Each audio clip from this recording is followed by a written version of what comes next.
नमस्कार दोस्तों, तेज क्लासेज में आप सबका स्वागत है। इस वीडियो में मैं 1 जून 2021 से 7 जून 2021 तक के सभी महत्वपूर्ण प्रश्नों को लेकर के आया हूं और पूरे वीडियो तक आप मेरे साथ बने रहें और एक प्रश्न के साथ कई प्रश्नों के जो हल होंगे उसे भी आप ध्यान से देखेंगे और संभव हो तो नोट भी करेंगे।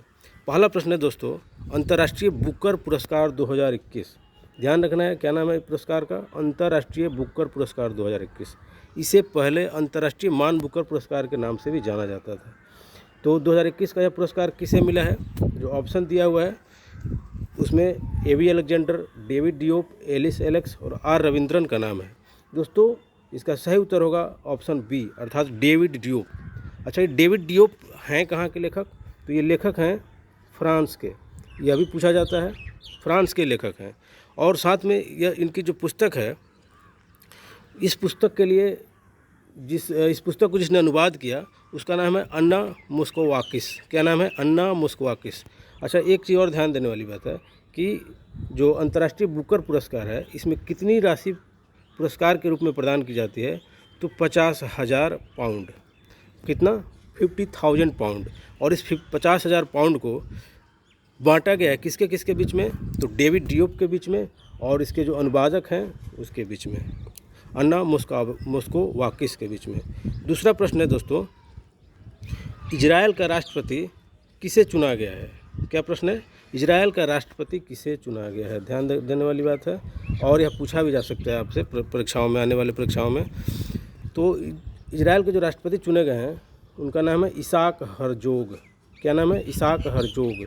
जो बाकी जो ऑप्शन दिए गए हैं उनमें सभी गलत ऑप्शन है, एक ऑप्शन सही है ए। इजराइल के राष्ट्रपति कौन है? Isaac Herzog. आगे बढ़ते हैं हम लोग दोस्तों। नेक्स्ट प्रश्न है, विश्व पर्यावरण दिवस 2021 का थीम क्या था? तो दोस्तों इसमें जो ऑप्शन दिया हुआ है, ये ऑप्शन है इकोसिस्टम रिस्टोरेशन, दूसरा है एनवायरनमेंट इज लाइफ, तीसरा है सेव ट्री और चौथा ऑप्शन है सेव वाटर। तो इसका सही उत्तर होगा दोस्तों इकोसिस्टम रिस्टोरेशन। अर्थात विश्व पर्यावरण दिवस 2021 का जो थीम था वह था इकोसिस्टम रिस्टोरेशन, अर्थात पारिस्थितिकी हम लोगों की जो पहले की थी उसे फिर से बहाल करना। अच्छा, आगे हम लोग बढ़ते हैं दोस्तों। नेक्स्ट प्रश्न है, लद्दाख के उपराज्यपाल आर.के. माथुर ने डिजिटल शिक्षा को प्रोत्साहित करने के लिए किस योजना की शुरुआत की है? ध्यान रखना है किसकी बात हो रही है? डिजिटल शिक्षा की बात हो रही है। और कहाँ पे बात हो रही है? लद्दाख की बात हो रही है। तो लद्दाख के जो उपराज्यपाल हैं उनका नाम क्या है? आर.के. माथुर। और उन्होंने किस योजना की शुरुआत की है? ए ऑप्शन है यूनिटेक, बी ऑप्शन है डिजिटल प्लस, सी ऑप्शन है बी डिजिटल और डी ऑप्शन है यून टैब। तो सही ऑप्शन होगा दोस्तों यून टैब, अर्थात यून टैब योजना की शुरुआत की गई है। अच्छा, एक और प्रश्न है इसमें कि यून टैब जो योजना है इसके अंतर्गत कैसे छात्र लाभान्वित होंगे? तो 9वीं से लेकर के 12वीं तक के छात्र, उन्हीं को टैबलेट प्रदान किया जाएगा। क्या प्रदान किया जाएगा? टैबलेट। क्या प्रदान किया जाएगा? टैबलेट। आगे हम लोग बढ़ते हैं। राष्ट्रीय मानवाधिकार आयोग का अध्यक्ष किसे चुना गया है? क्या प्रश्न है? राष्ट्रीय मानवाधिकार आयोग का अध्यक्ष किसे चुना गया है? तो इस दोस्तों इसका ऑप्शन दिया हुआ है, ए जयंती रविंद्रन, बी श्री मोहन लाल, सी अरुण मिश्रा, डी रवि राजेश। तो इसका सही उत्तर होगा दोस्तों अरुण मिश्रा, अर्थात अरुण मिश्रा जी को राष्ट्रीय मानवाधिकार आयोग का अध्यक्ष चुना गया है। अच्छा, और जो प्रश्न इससे बन सकता है उसमें क्या क्या हो सकता है, देखिए आप लोग। इसमें राष्ट्रीय मानवाधिकार आयोग की स्थापना कब हुई थी? तो 12 अक्टूबर 1993। ध्यान रखना है 12 अक्टूबर 1993 को इसकी स्थापना हुई थी। अच्छा, इसमें सदस्य कितने होते हैं? तो एक अध्यक्ष साहब होते हैं और बाकी जो है 5 सदस्य होते हैं। ठीक है, एक अध्यक्ष और 5 सदस्य। अच्छा, इनकी नियुक्ति कितने दिनों के लिए होती है? तो 3 साल। कितने दिनों के लिए? 3 साल या फिर 70 साल की उम्र जो भी पहले पूरा हो जाए उसे माना जाता है। आगे हम लोग बढ़ेंगे दोस्तों। नीति आयोग के एसडीजी इंडेक्स के तीसरे संस्करण में सर्वोच्च स्थान पर कौन सा राज्य है? जो ऑप्शन दिया हुआ है, ए पंजाब, बी जम्मू कश्मीर, सी कर्नाटक, डी केरला। तो इसमें सबसे ऊपर है आपको केरल और सबसे जो नीचे वाले स्थान पर है उसका नाम है बिहार। अर्थात ये बहुत ही दुर्भाग्यपूर्ण स्थिति है कि बिहार जो है अभी भी नीति आयोग के विभिन्न पैमानों पर भी सबसे नीचे बना हुआ है। आगे हम लोग बढ़ते हैं दोस्तों। अगला है, मॉरिशस के किस पूर्व प्रधानमंत्री का हाल ही में निधन हो गया? तो जो ऑप्शन दिया हुआ है उसमें ए प्रविंद जगन्नाथ, बी अनिरुद्ध जगन्नाथ, सी रवि प्रकाश, चौथा मनोहर लाल, अर्थात डी ऑप्शन मनोहर लाल।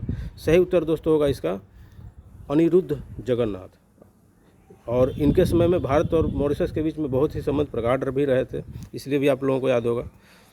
आगे हम लोग बढ़ते हैं दोस्तों। रवि शास्त्री की कौन सी पुस्तक जल्द ही रिलीज होने वाली है? रवि शास्त्री की बात हो रही है, अर्थात जो पूर्व क्रिकेटर रहे हैं रवि शास्त्री, उनकी पुस्तक की बात हो रही है। तो वो उस पुस्तक का नाम बताना है। पहला ऑप्शन दिया हुआ है स्टार मेकर, दूसरा ऑप्शन है स्टार गेम, तीसरा ऑप्शन है स्टार प्लस और चौथा ऑप्शन है स्टार गेजिंग। सही ऑप्शन है दोस्तों डी स्टार गेजिंग। अर्थात रवि शास्त्री की जो पुस्तक रिलीज होने वाली है, जो चर्चा में थी हाल के दिनों में, उसका नाम है स्टार गेजिंग। आगे हम लोग बढ़ते हैं मित्रों। भारतीय उद्योग परिसंघ का नया अध्यक्ष किसे बनाया गया है? इसे हम लोग सीटू के नाम से भी जानते हैं। भारतीय उद्योग परिसंघ का नया अध्यक्ष किसे बनाया गया है? इसे हम लोग सीटू के नाम से भी जानते हैं। क्या नाम है इसका? सीटू के नाम से भी जाना जाता है। अच्छा, अब प्रश्न सही उत्तर इसका क्या होगा? तो ऑप्शन दिया हुआ सुनील मित्तल, दूसरा ऑप्शन है अजीम प्रेमजी, तीसरा ऑप्शन है अरुण मिश्रा और चौथा ऑप्शन है डी अर्थात टीवी नरेंद्रन। तो इसका जो सही उत्तर होगा दोस्तों वह है आपको डी टीवी नरेंद्रन। अच्छा, ये टीवी नरेंद्रन कौन है? तो टाटा स्टील के सीईओ और मैनेजिंग डायरेक्टर एमडी, सीईओ और एमडी दोनों ही हैं ये, जिन्हें बनाया गया भारतीय उद्योग परिसंघ का नया अध्यक्ष। अच्छा, 10वां प्रश्न है, हाल ही में अपतटीय गश्ती जहाज़ों की श्रृंखला में तीसरा तटरक्षक जहाज शामिल किया गया है, इसका नाम क्या है? पहला ऑप्शन है प्रहरी, दूसरा ऑप्शन है रक्षक, तीसरा ऑप्शन है सजग, चौथा ऑप्शन है सतर्क। तो सही उत्तर होगा दोस्तों सजग। आगे हम लोग बढ़ते हैं। अगला प्रश्न है दोस्तों, नासा ने किस वर्ष मोबाइल रोबोट चंद्रमा पर भेजने की घोषणा की है? तो इसका सही उत्तर होगा सी 2023। अर्थात नासा जो है चंद्रमा पर मोबाइल रोबोट भेजेगा 2023 में। और इस मोबाइल रोबोट का काम क्या होगा? तो मोबाइल रोबोट जो है वो चंद्रमा पर विभिन्न प्रकार के खनिज, पानी आदि की खोज करेगा। आगे हम लोग बढ़ते हैं। नौसेना ने किस जहाज़ को सेवा मुक्त करने का निर्णय लिया? यह हाल ही का निर्णय है। तो जिस ऑप्शन जो दिए हुए हैं दोस्तों उसमें आपको ऑप्शन में है ए नंबर INS आदित्य, बी है INS गंगा, सी है INS चंद्रमा, चौथा है INS संध्याक। तो सही उत्तर होगा दोस्तों इसका ऑप्शन डी INS संध्याक। आगे हम लोग बढ़ते हैं। अगला प्रश्न है, ICC के अनुसार क्रिकेट विश्व कप का 2024 एवं 2027 में कितनी टीमें हिस्सा लेंगी? तो इसका जो सही उत्तर होगा दोस्तों यह है आपको ऑप्शन दिया हुआ है 12, 14, 16, 18। सही ऑप्शन है आपको बी अर्थात 14 टीमें हिस्सा लेंगी ICC द्वारा आयोजित वर्ल्ड कप में, क्रिकेट वर्ल्ड कप में। उसके बाद है दोस्तों, व्हाट्सएप ने भारत के लिए किसे अपना शिकायत अधिकारी नामित किया है? तो जो ऑप्शन दिया हुआ है उसमें Ravishankar, A option, B Suresh Prakash, C Ajit Javadekar, D Paresh Bilal. तो सही उत्तर है दोस्तों डी परेश बीलाल। अर्थात व्हाट्सएप ने भारत में या भारत के लिए परेश बीलाल जी को अपना शिकायत अधिकारी नामित किया है। आगे हम लोग बढ़ते हैं। हाल ही में किस दिन विश्व साइकिल दिवस मनाया गया है? तो विश्व साइकिल दिवस दोस्तों 3 जून को मनाया गया, अर्थात ए ऑप्शन इसका सही है।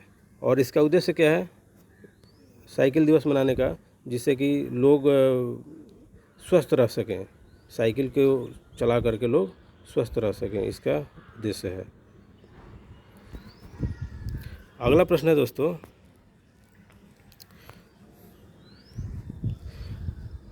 नरेंद्र सिंह तोमर जो केंद्रीय कृषि मंत्री भी हैं ने इंडस बेस्ट मेगा फूड, ध्यान देने वाली बात है, नरेंद्र सिंह तोमर ने और इंडस में बेस्ट मेगा फूड पार्क का उद्घाटन कहाँ किया है? पहला ऑप्शन है लखनऊ, दूसरा ऑप्शन है दिल्ली, तीसरा ऑप्शन है कानपुर, चौथा ऑप्शन है रायपुर। सही उत्तर होगा दोस्तों डी अर्थात रायपुर। रायपुर में इंडस बेस्ट मेगा फूड का उद्घाटन नरेंद्र सिंह तोमर जी के द्वारा किया गया है। आगे हम लोग बढ़ते हैं दोस्तों। किस राज्य सरकार ने मेडिकल एवं इंजीनियरिंग कॉलेज में महिलाओं को 33% आरक्षण दिया है? तो ऑप्शन दिया हुआ है उत्तर प्रदेश, मध्य प्रदेश, बिहार, राजस्थान। तो सही उत्तर होगा दोस्तों सी बिहार, अर्थात बिहार में मेडिकल और इंजीनियरिंग कॉलेज में महिलाओं के लिए 33% का रिजर्वेशन प्रदान किया गया है। आगे हम लोग बढ़ते हैं दोस्तों। हाल ही में आयोजित एशियाई मुक्केबाजी चैंपियनशिप में भारत को कुल कितने स्वर्ण पदक मिले? ध्यान देने वाली बात है। ए ऑप्शन है 1, बी में ऑप्शन है 2, सी ऑप्शन में 3, डी ऑप्शन में है 4। तो सही उत्तर होगा दोस्तों यहाँ पे स्वर्ण पदक की बात हो रही है, गोल्ड मेडल की बात हो रही है, बी अर्थात 2 स्वर्ण पदक मिले। अब बहुत सारे अन्य प्रश्न भी हैं जो इससे जुड़े हुए हैं, जैसे कि एशियाई मुक्केबाजी चैंपियनशिप का आयोजन कहाँ पे हुआ? तो आपको आयोजन हुआ दुबई में। ध्यान देना है, आयोजन कहाँ हुआ? दुबई में। और हम लोग आगे बढ़ेंगे। किस देश ने कृत्रिम द्वीप के निर्माण की मंजूरी दी है? पहला ऑप्शन है डेनमार्क, दूसरा ऑप्शन है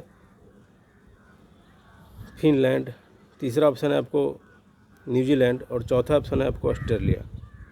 तो इसका सही उत्तर होगा ऑप्शन ए डेनमार्क, अर्थात डेनमार्क ने कृत्रिम द्वीप के निर्माण की अनुमति प्रदान की है, आर्टिफिशियल आइलैंड के निर्माण की अनुमति प्रदान की है। आगे हम लोग बढ़ेंगे। ग्लोबल डे ऑफ पेरेंट्स कब मनाया गया है? तो ग्लोबल डे ऑफ पेरेंट्स जो है वो कब मनाया गया? ऑप्शन दिया हुआ ए में 1 जून, बी ऑप्शन में है 2 जून, सी ऑप्शन में है 5 अप्रैल, डी ऑप्शन में है 6 अप्रैल। तो 1 जून को ग्लोबल डे ऑफ पेरेंट्स मनाया गया। इसका उद्देश्य क्या है? तो वर्तमान समय में एक सामाजिक समस्या है, जो माता पिता जब बुजुर्ग हो जाते हैं तो उनको उपेक्षा का शिकार होना पड़ता है, और इसी की तरफ ध्यान दिलाने के लिए ग्लोबल डे ऑफ पेरेंट्स मनाया जाता है। आगे हम लोग बढ़ेंगे। राष्ट्रीय सांख्यिकी कार्यालय क्या नाम क्या है? राष्ट्रीय सांख्यिकी कार्यालय।